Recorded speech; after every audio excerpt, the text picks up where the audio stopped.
I could get everyone's attention. Thank you so much for joining us for our TechAccord session. We appreciate your patience. Got a full room, so please find your spot or your seat, and we appreciate you being here. My name is Megan Alexander from CBS Television. Thank you for that. Thrilled to be back in Davos for the second time and to be part of this TechAccord conversation. To kick things off, it's my honor to introduce Carlos Moreira, CEO of WiseKey, who put all this together and will introduce our panelists and get this conversation going. A round of applause, please, folks, for Carlos Moreira.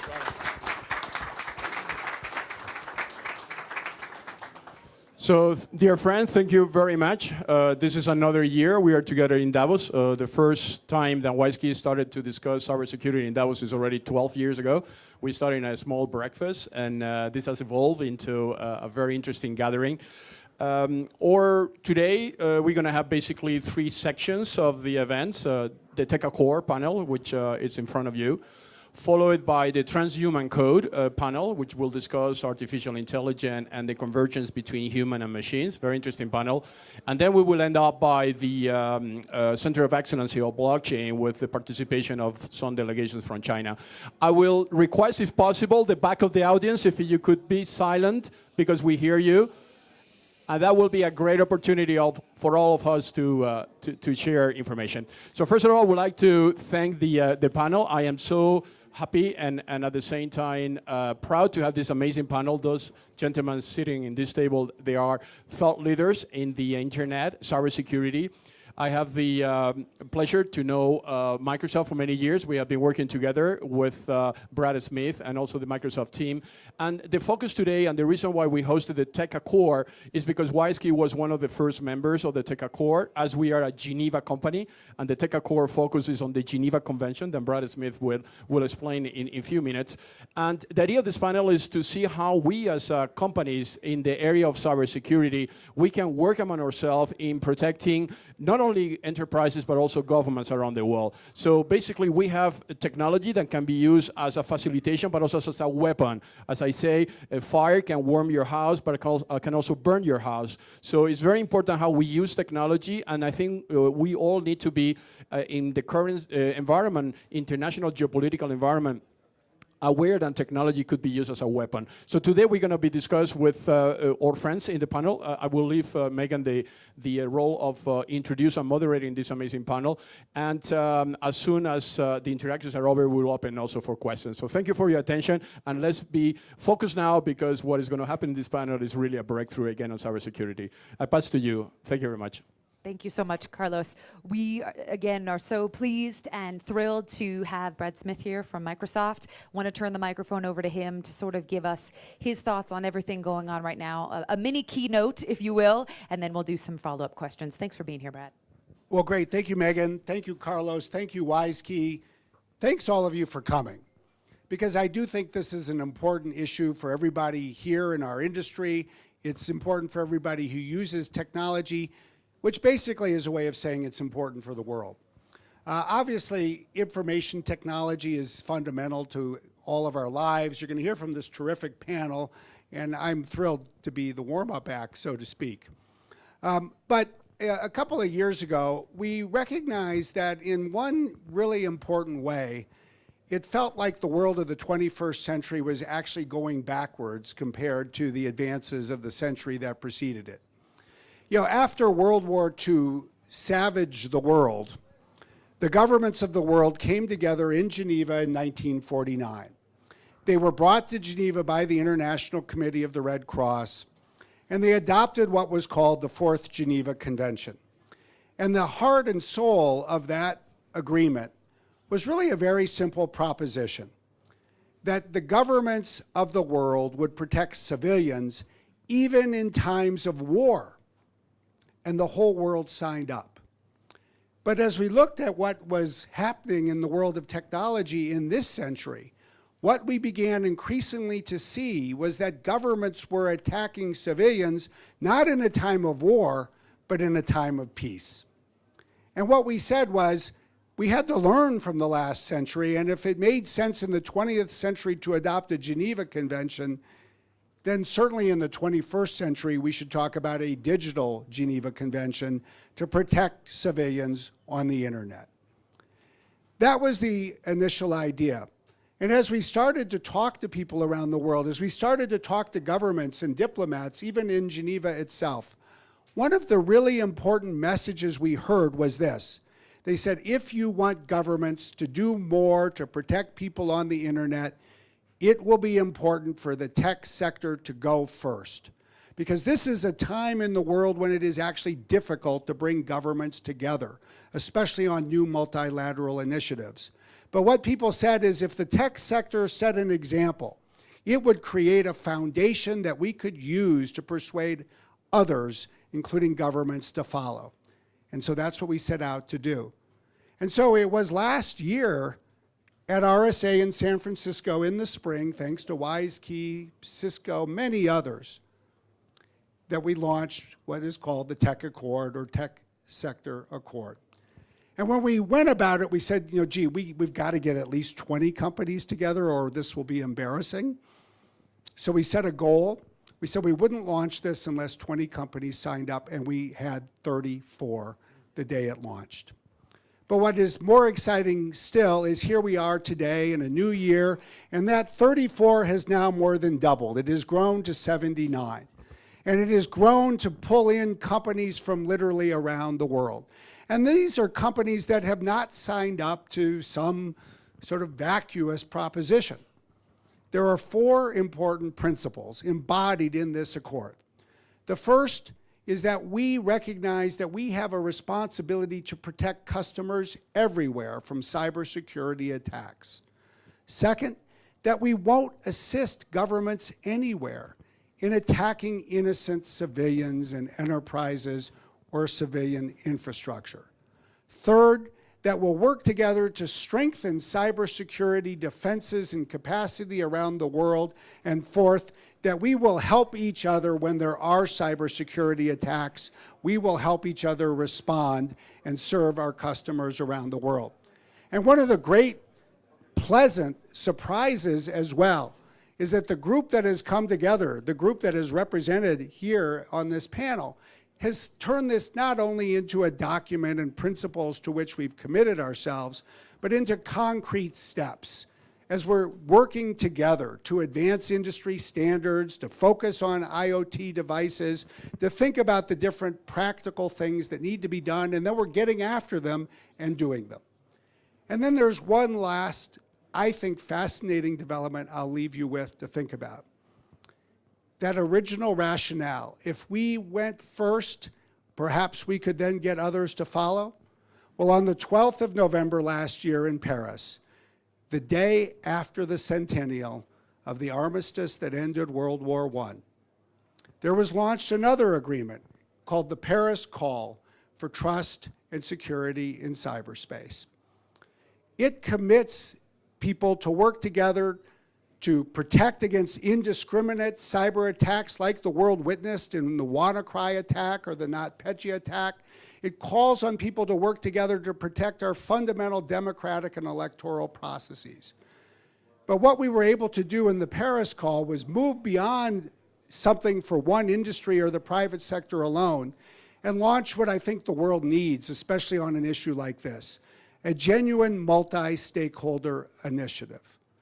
It is a declaration that has now been signed by more than 60 governments, by every one of the 28 EU member states, by 27 of the 29 NATO members, by Canada, South Korea, Japan, Singapore, Australia, New Zealand, and others.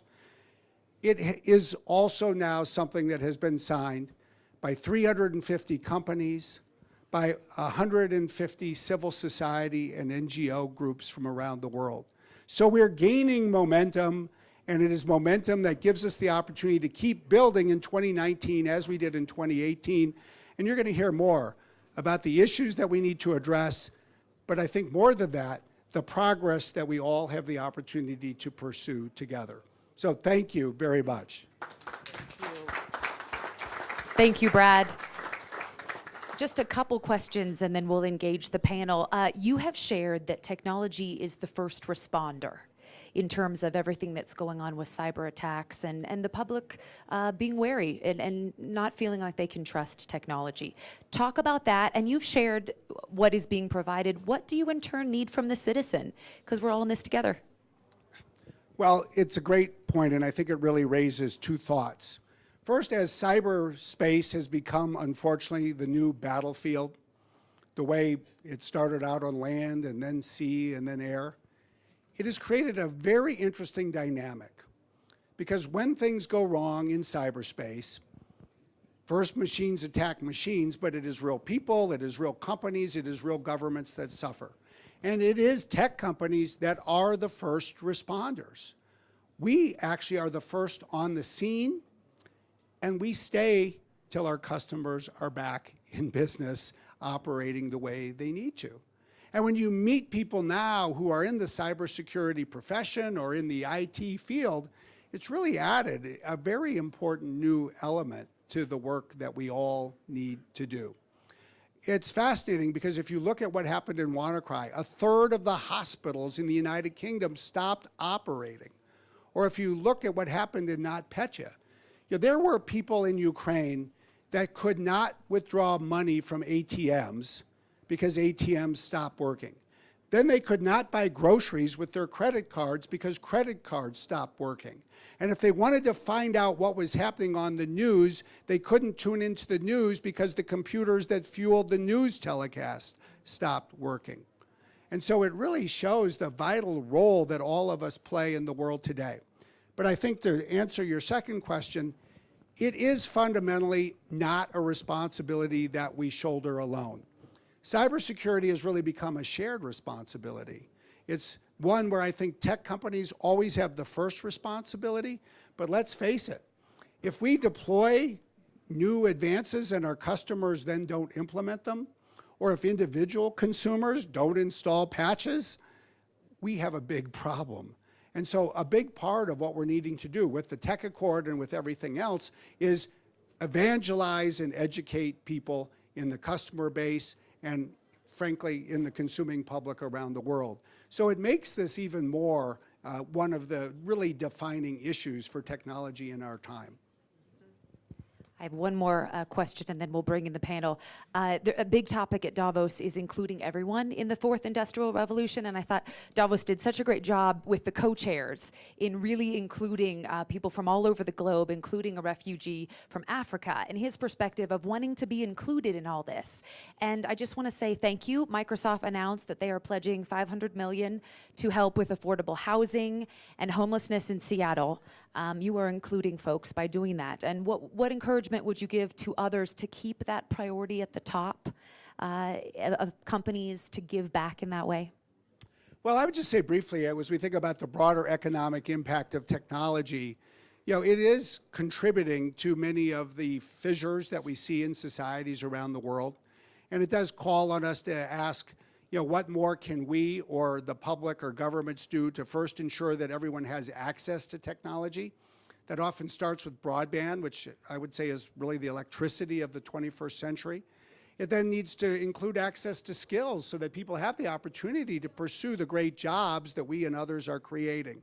But it also raises this very interesting question. If you go to San Francisco, if you go to Seattle, if you go to Boston, if you go to many other great cities around the world that have become tech hubs, jobs have grown, people have moved in, but in some of these cities, we actually haven't built housing to meet everybody's needs. And so what we found ourselves facing in Greater Seattle is a phenomenon that you do see in other places. Housing hasn't kept pace, prices have risen, and what has happened is that many low and middle income people have been pushed out. And in many cases, it's the school teachers, it is the nurses, it is other first responders. It actually is people who have important support roles at tech companies themselves. And what we found in the Seattle area was that teachers and police officers were having to drive for 2 hours before they even arrived at work. And it was having a debilitating effect on the sense of community where we lived. So last week we pledged an amount that I would not have believed possible a year ago. But we pledged $500 million US. to in part address homelessness issues, but mostly address affordable housing, low-income housing, middle-income housing. Most of this will be lending that we hope to use to accelerate construction and then get back and then lend again. But we did it in partnership with local mayors, the county, the state, because it's really a broad problem that involves a combination of public and private sector action. And it really does call on all of us, at least to have the opportunity to think about as people, look, you are not at Davos unless you're one of the fortunate few, even though we're surrounded by each other. But we will all go home and we will be back in our communities next week.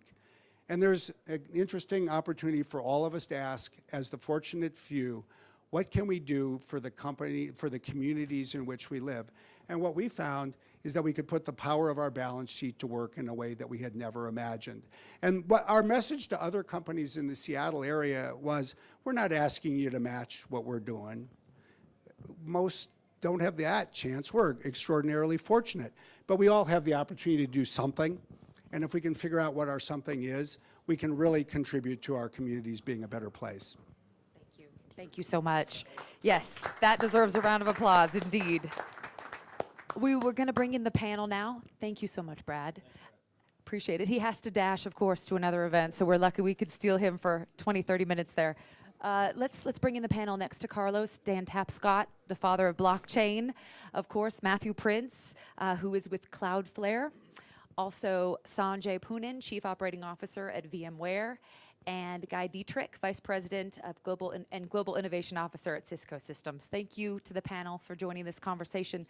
Carlos, should we take it from the four principles and maybe a particular principle that each person is a part of with their company? So maybe to start the discussion, one of the, and again, I am starting from the inclusion aspect on the cybersecurity, which is digital identity. And this is actually the core of the business of WiseKey. That's how we started to become a major player. And the reason is because we use the principle of neutrality on technology. Our vision, I was the Chief Security Officer of the UN, so all my career I've been working to help countries to be independent in what concerns the use of their digital identities. And because digital identities are becoming ubiquitous everywhere. So I would like maybe just to start the panel to discuss the digital identity layer, because cybersecurity in many cases sits on the top of it. And maybe start with Don on the blockchain, because the blockchain has a disruptive aspect on the digital identity in the way that was processed until now that has a profound consequences in everything we're going to do from there on. And Don with the Blockchain Research Institute is doing a lot of research on it. So maybe Don, maybe you can start on it, and this is a good way to start the discussion on cybersecurity. Thanks, Carlos. I do a lot of work on blockchain, but I'm not the father of blockchain. That's what that they was say. A guy named Satoshi Nakamoto. Or if I'm the father, I'd like to know who the mother was. But anyway, who here would say they're quite knowledgeable about blockchain? Put up your hands. All right. 90-second tutorial. For 40 years, we've had the Internet of Information. But when I send you some information, I'm actually sending you a copy, PDF, email, even with a website to keep the original. That works great for information, but it doesn't work well for value, like money or securities or the data in our identities or intellectual property or carbon credits or cultural assets like art or music or votes. Copying those is a bad idea. You don't want someone copying your vote or your identity. And if I send you 1,000 francs, it's really important I don't still have the money. Cryptographers have called this the double spend problem, and it's been a problem for decades. That's what Satoshi cracked. He found a way that people could transact with assets and trust each other peer-to-peer. And trust is not achieved by an intermediary like a bank, a government, a credit card company, a stock market, or a social media company. It's achieved by cryptography and collaboration and some clever code, which is why we call it the trust protocol. So what could that do to our identities? Well, right now, we spend a lot of time online and we generate data. Data is the new asset class of the digital age, and it's data about us. And the virtual you probably knows more about you than you do, because you can't remember what you bought a year ago or said a year ago, or what your heart rate was a year ago, or your exact location a year ago, or what you got on that test a year ago, or what diagnosis you had. The trouble is the virtual you, your identity, is not owned by you. It's owned by these other big intermediaries. And that means you can't use the data to plan your life. You can't monetize it, and it's creating these wealthiest companies ever as they capture the new asset class. And it means that your privacy is undermined. And someone said to me recently, well, Don, privacy's dead. Get over it. I find that a foolish perspective, because to me, privacy is a foundation of freedom. And we need to get our identities back so that we can manage them responsibly. So that's where blockchain comes in.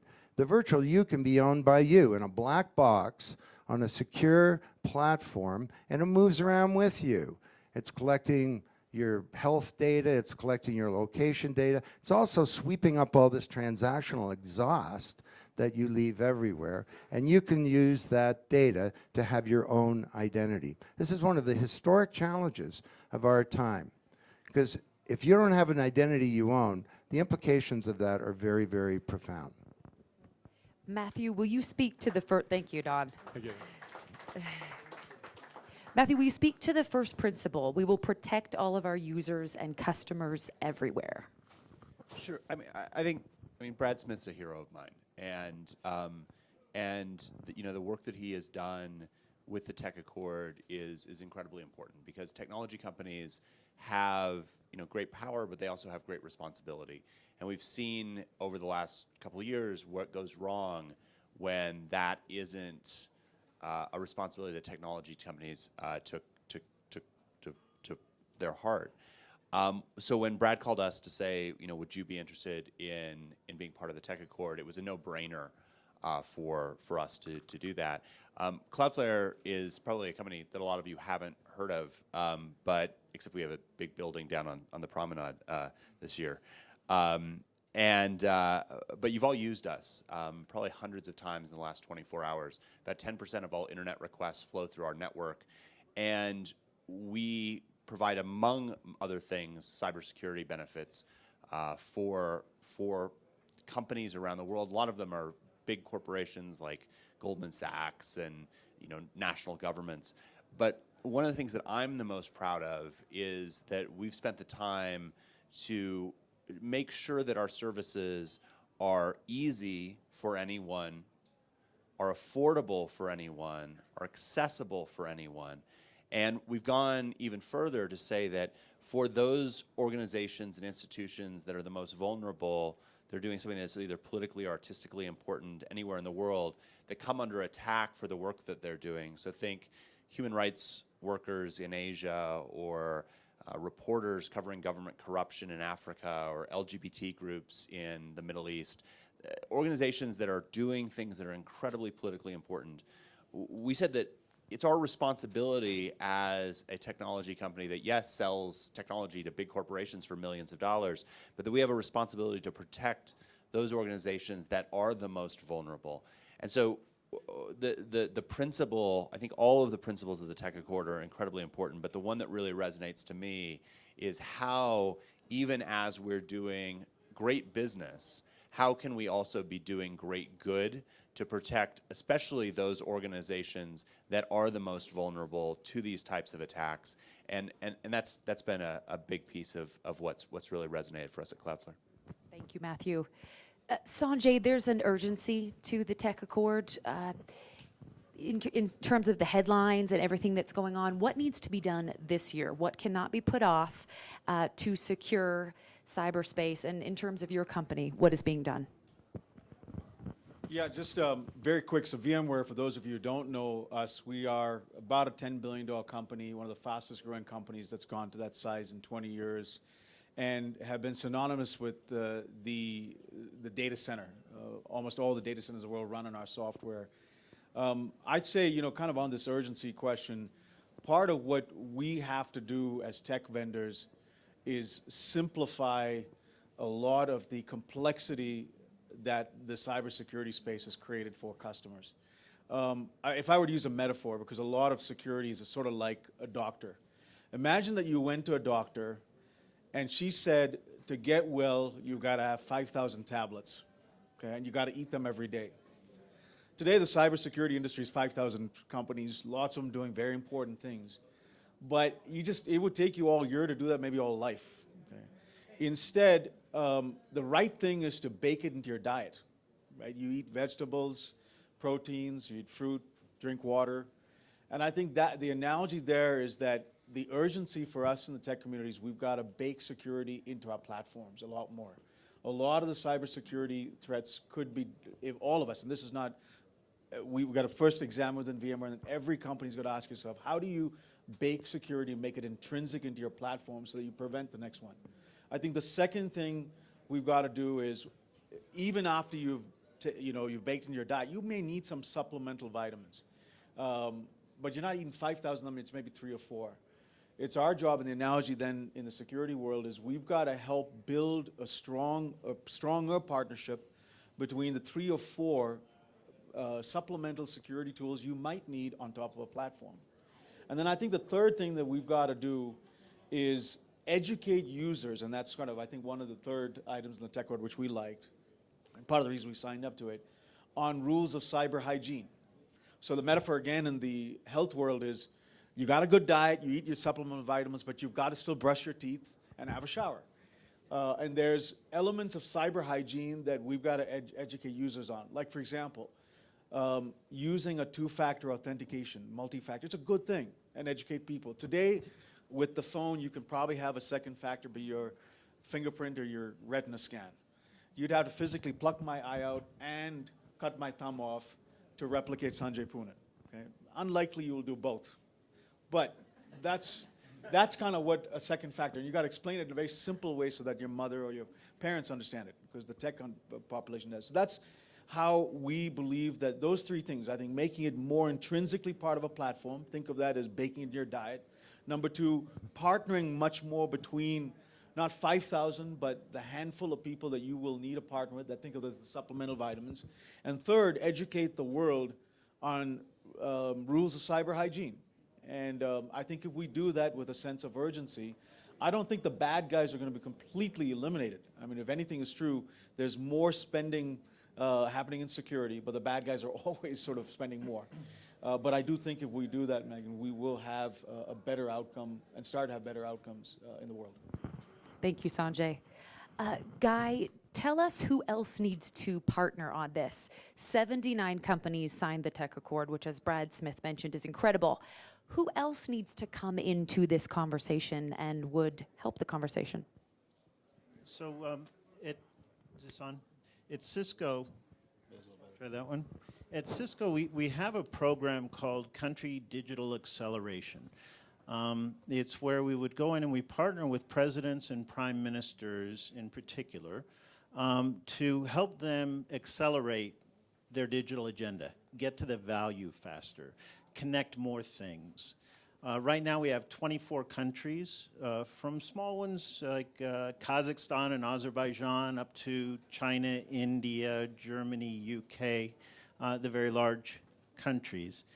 And one of the things that you find very often is that they want to connect quickly. And if you don't have the right cybersecurity, every new connection is a new vulnerability.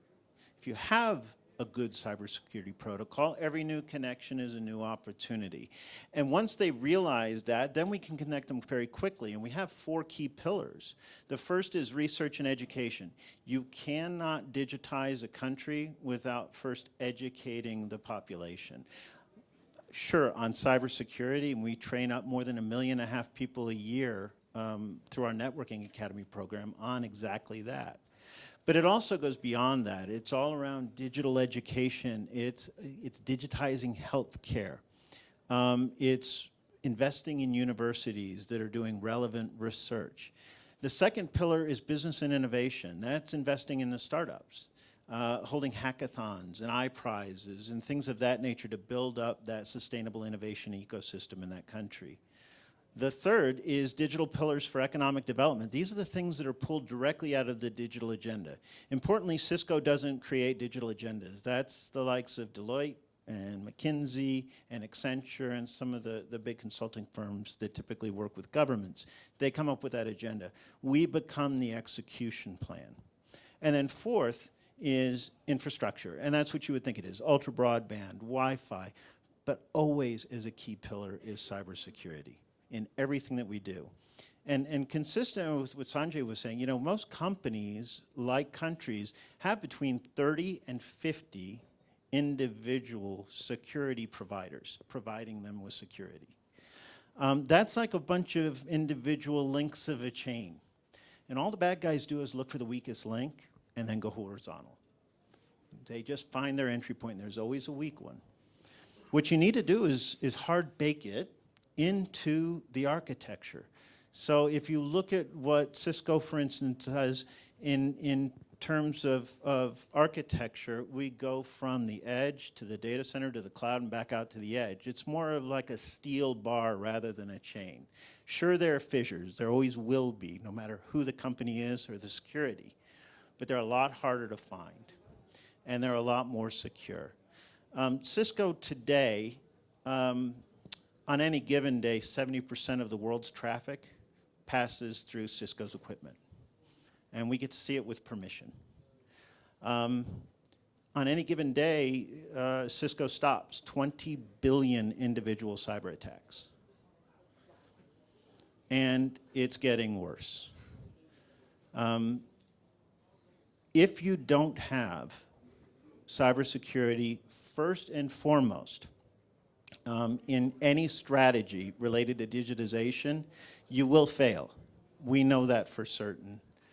And when it comes to partnerships, the extension is around, it's great to have companies sign up. Countries have got to sign up. You've got to have academics sign up. It really does. I mean, it's a cliche now, right? But it really does take a village. And one of the things that we find more often than not is that it's usually human error that leads to the worst cyber attacks. It's that somebody didn't turn on their security. They were lax with their password. They didn't have good hygiene. They didn't take their shower on a regular basis. And that's up to us to help educate and to make sure that everybody is included, because that, after all, is the promise of the digital age, right?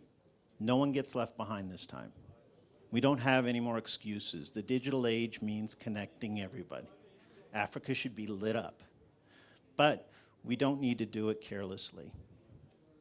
Well said. Carlos. So yeah, thank you, Megan. So one dimension which I think the TechAccord also brings, and maybe it's one of the most fundamental dimensions that we will require for the years to come, is to build trust in the infrastructure. I mean, the reality is that, and Brad just mentioned about the role of governments and the TechAccord expanding to government, not only to enterprises.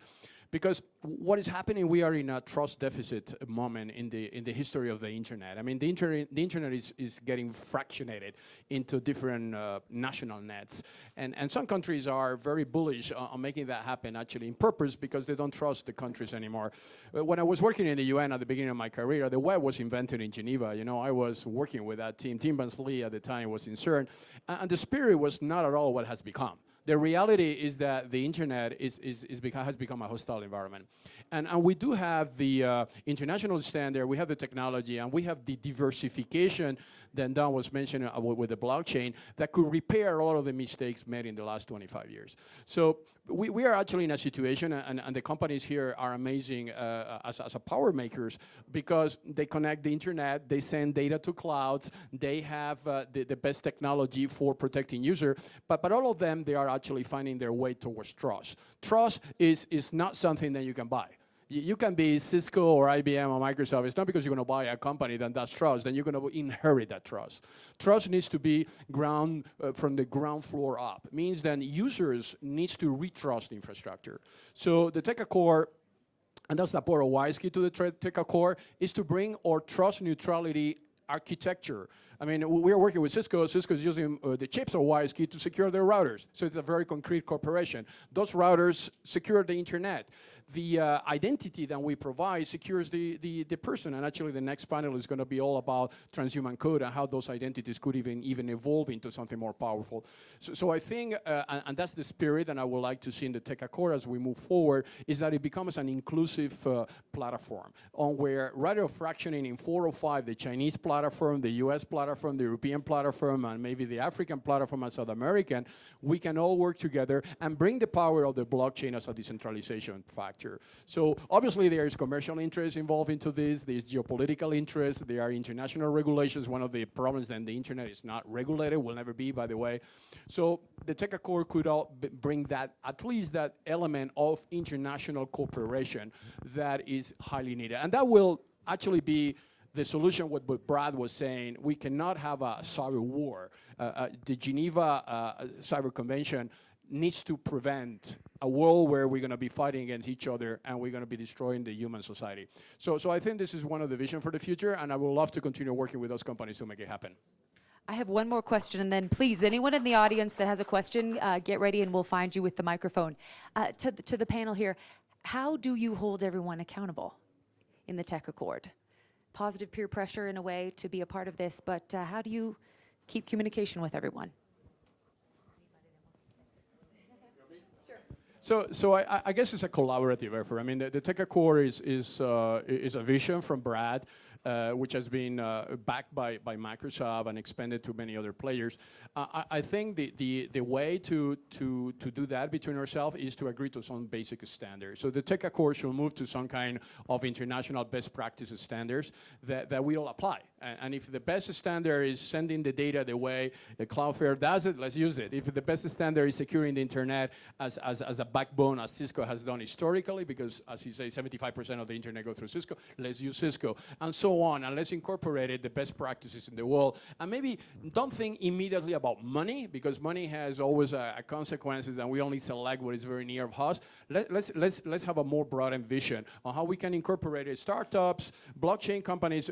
Davos is full of that. I mean, everywhere you go, you have a huge amount of innovation. Let's bring that innovation to the TechAccord so we can create an international platform.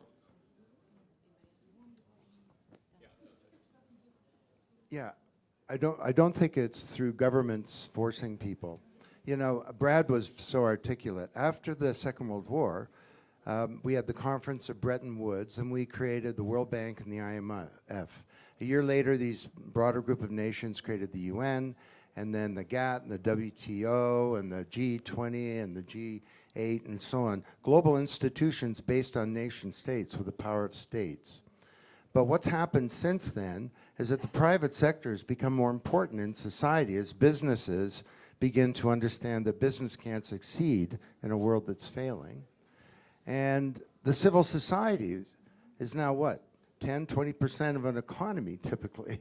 They weren't even at the table at Bretton Woods. So we have these new multi-stakeholder networks, of which the Accord and the process around that is an example, where private sector, civil society, and governments work together, and what drives them forward and what holds them accountable is common self-interest. And that can be described in all kinds of ways. Through transparency, which evidences the behavior of people, through standards where people can be held accountable, and so on. But this is what the World Economic Forum is.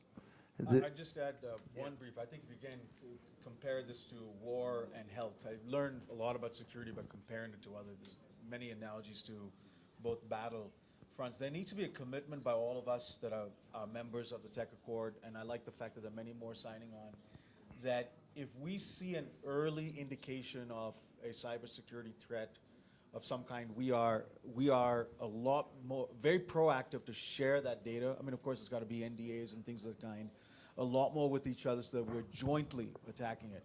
That's starting to happen, but sometimes I feel like, you know, we could have probably avoided this if there was some early detection mechanism. And it's the same way that any alliance, whether it's NATO or anything else, worked during times of war. And of course, you hope there's never a war, but if there is, an alliance always helps. And the same thing in the medical profession. There are networks where people are saying, listen, if we can jointly prevent disease, And I think as a tech community, we have to do better of those early warning indicators that we share quickly, because the research scientists among all of our companies have tremendous amount of battleground information of what's happening in the cybersecurity front, and that sharing of information. Some of us are members, for those of us in the United States, of secret briefings that we do under extreme NDA with the Pentagon or the Defense Department, and that gives us a sense of what the governments are seeing.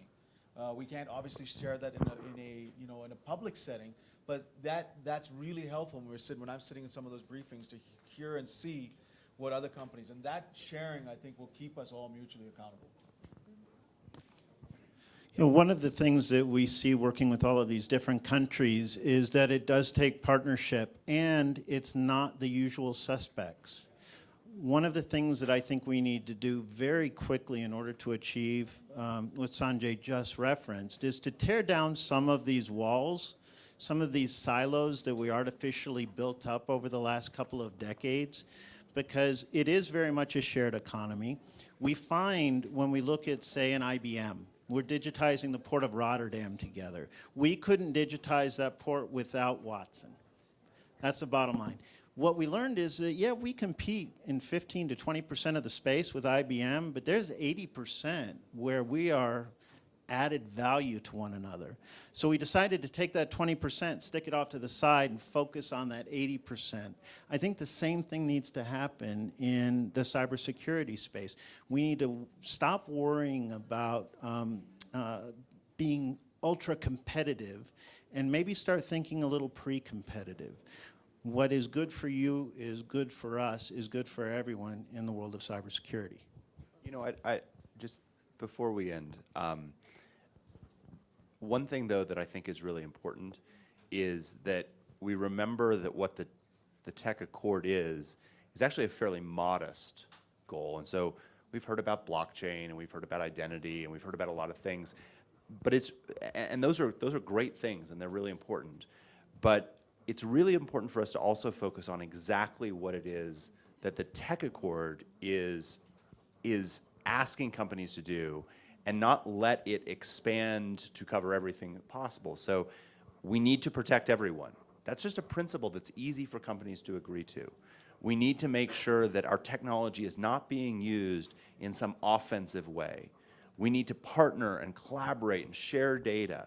These are things that are easy for us to agree to, and so I have no idea if blockchain is going to be the future of the internet. I have no idea if WiseKey is the right identity solution. I have no idea if Cloudflare is going to exist in 5 years. But what I do know is that it's incredibly important that we agree to these core-based principles.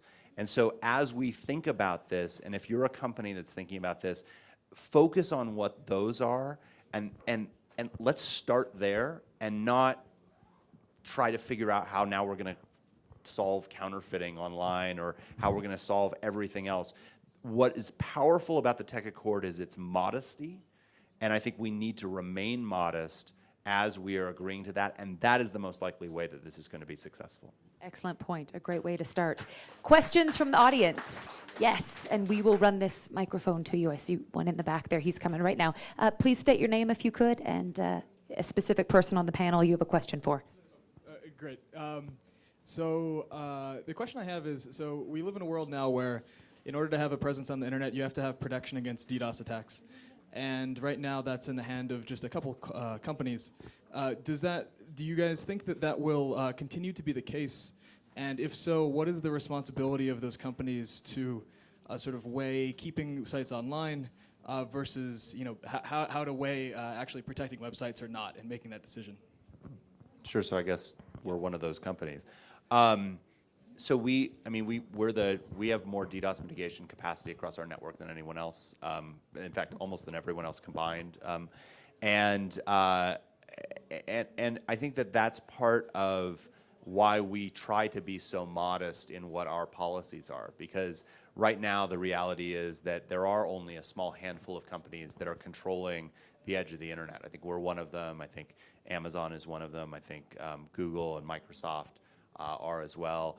And if that becomes the choke point through which you're deciding what content is and is not online, that's actually a very dangerous thing for the internet as a whole. And so even as we see ugly things that are online, we have to make sure that those narrow choke points aren't used to potentially censor traffic just because it's something that makes us uncomfortable.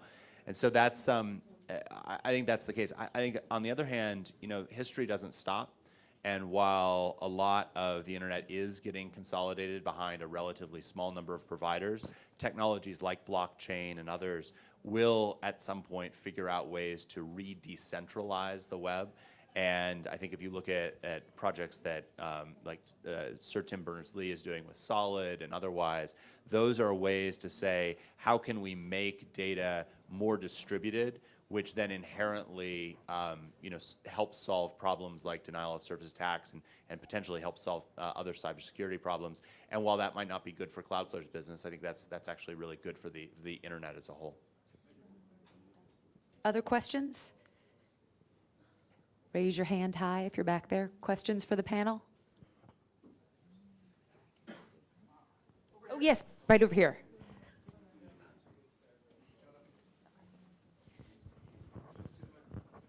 Thank you. Thank you for your remarks. Julia Christensen Hughes. I'm the Dean of the Business School at the University of Guelph in Canada. Your remarks, I think, have been largely focusing on deliberate attacks from the bad guys, if you will. I'm more curious about how people inadvertently attack themselves, if you will, by what they release onto the internet in terms of personal data, not fully understanding the implications of when they check on little boxes because they want to get access to a site. I'm wondering if you could speak to that. I mean, to the extent that we unwittingly participate in our own security breaches, and I'm also, concerned about 5G and some of the implications for that. So, not the deliberate attacks, but how we unwittingly compromise our own security by the way things are set up. Great question. Yeah, I can talk from the WiseKey experience in terms of providing users with their own digital identity. One of the problems of the web and the evolution of the web is that, and we're going to see that actually later in the next panel, is that the human part of it, the digital identity of humans, has never been architected in the web itself. So you have to create one. I mean, if you want to be protecting yourself against passive attacks or even negligent attacks that you might have because you're using your mobile phone in an unresponsible way, the best thing to do is at least to protect your digital ID, who you are, your PII, personal information, and associated rights that you're giving to that personal information and ID should be under your control.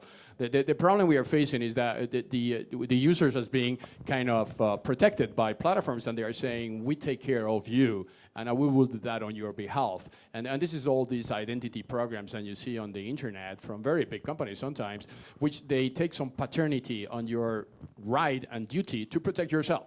So obviously when these companies get hacked, because they do get hacked very often, by the consequence that you get hacked with. And sometimes the Trojan horse coming from those companies. So we are in a situation now where the internet, the user can own its identity. This is very basic technology. That identity can be reinforced by decentralization, blockchain technology, ledgers, so everybody can check your credentials without you need to disclose who you are.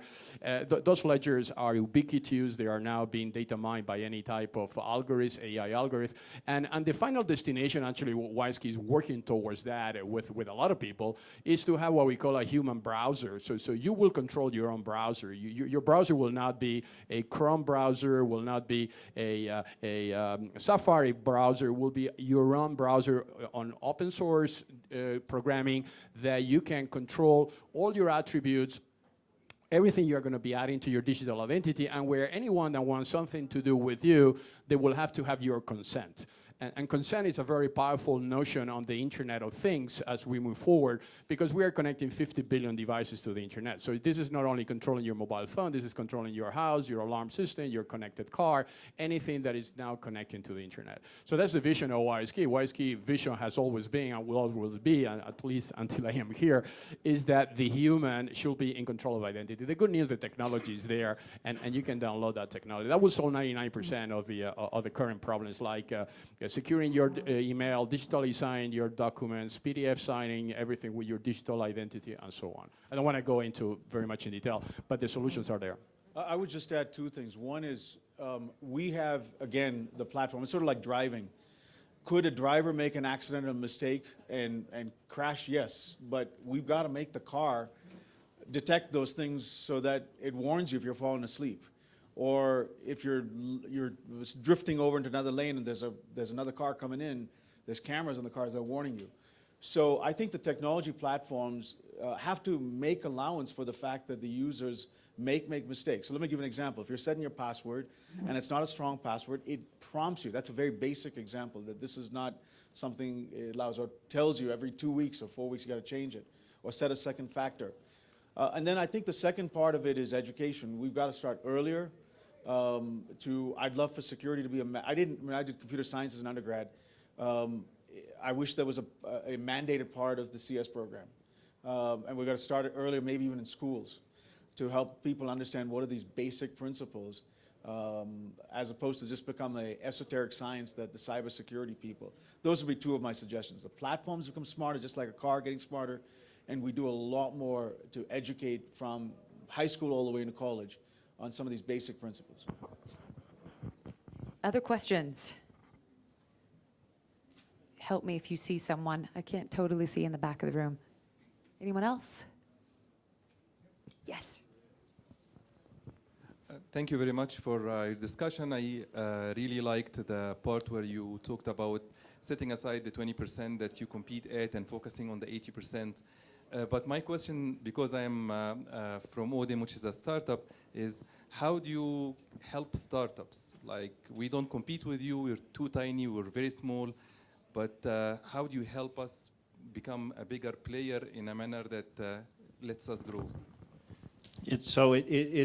It's a vital question because it's your companies, the startups, where the new jobs are going to come from. Cisco is not going to go from 75,000 people to 100,000 people, right?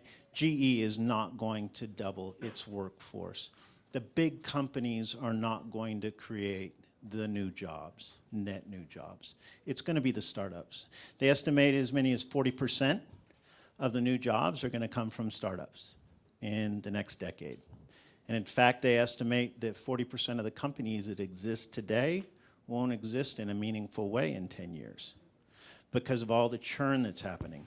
So it's incumbent upon established companies like Cisco to bring in those startups, because a lot of the new genius, a lot of the new ideas comes from that influx, that injection of new ideas, new culture.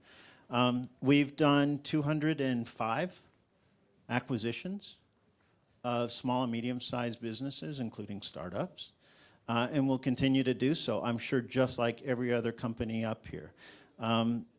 The way we do it in our digitization program at the country level is that we bring in local companies as partners. Say, look at Paris. We have 15 different partners digitizing the city of Paris. And several of them are very small startups that add a lot of value that we couldn't do as a large company. So I think that's the value that we can bring. You know, the other thing is that I think that in the past, if you wanted a cybersecurity solution, it was difficult as a startup to get best of breed, because if you had to buy a box from a Cisco or anyone who was selling you a firewall or whatever the solution was, the challenge for those companies was there's a fixed cost to create that box, and they also didn't want to, it was very difficult for them to price discriminate in a way that didn't hurt their larger customers. One of the things that's really powerful, though, is that as more of these solutions are moving to either software-based solutions or increasingly service-based solutions, that it makes it so that you as a small company can get the best of breed product but pay a much lower rate because you're not using it as much. And so if you look at what Amazon is doing, if you look at what Microsoft is doing, what Google is doing, what we're doing at Cloudflare, all of those are ways that you can make best of breed services available for small players and make it still affordable for them. So at Cloudflare, for example, we have a free version of our service, which provides a level of service that in the past you would have had to spend tens of thousands of dollars a month at least, or hundreds of thousands of dollars in fixed costs, in CapEx costs to acquire.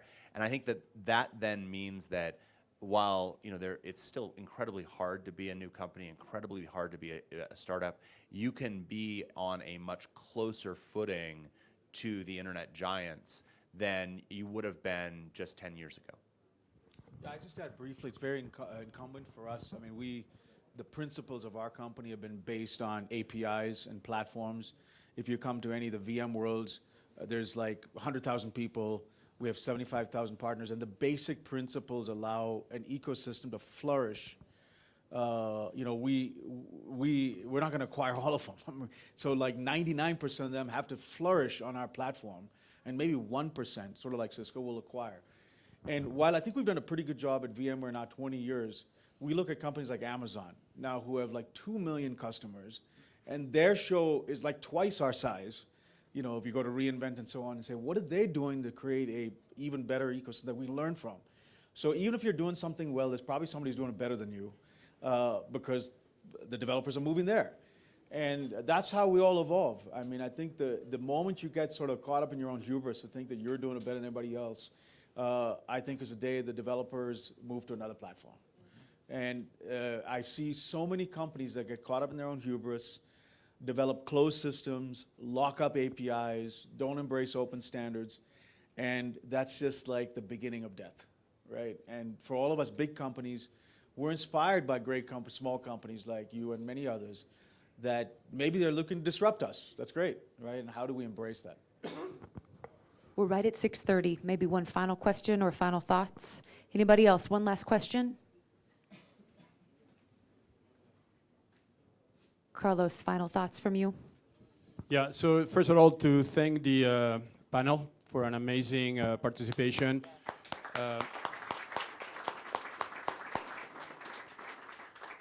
Also to thanks Megan for her continued support to us and endorsing such a complex subject, which is cybersecurity. You did great. Thank you very much, Megan.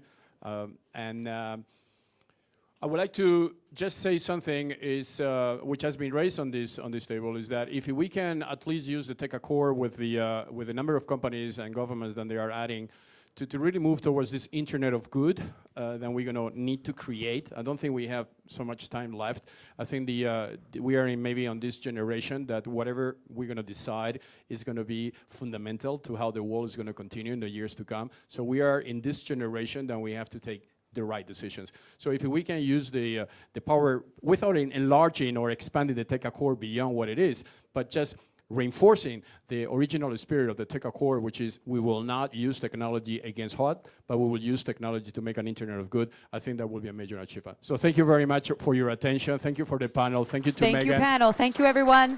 Thank you for your questions. And we will resume in 30 minutes with the Transhuman Code panel. Thank you very much.